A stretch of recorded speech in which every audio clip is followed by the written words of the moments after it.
Почитувани медиуми, почитувана македонска јавност, почитувани тутунопроизводители.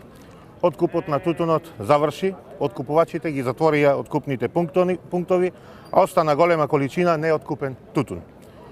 Од ВМРО ДПМН цело време укажуваме, апелиравме, повикувавме да се реши проблемот на тутунопроизводителите кои го имаја со откупот на тутун од овогодишната реколта.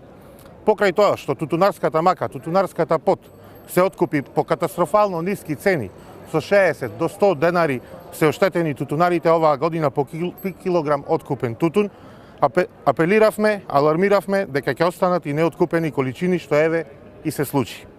Како пратеници од ВМРО ДПМН и коалицијата, за цело време баравме зголемување на субвенциите оваа година за 100%, како обештетување на тутунопроизводителите за ова лоша откупна реколта, но власта, начело со Заев, останаа глуви, иако за цело време му ветуваа и ги манипулираа тутунопроизводителите, за на крај да им понудат милостина од 10 до 12 килограми денари по килограм откупен тутун.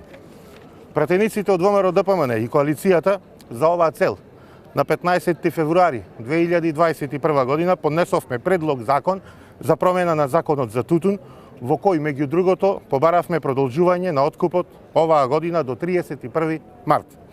До сега, одговорно тврдам, од страна на председателот на Собранието, овој предлог закон не е ставен на седница на дневен ред, а од Социјалдемократскиот сојуз лажат дека опозицијата не давала поддршка за предлог законот да помине во Собрание.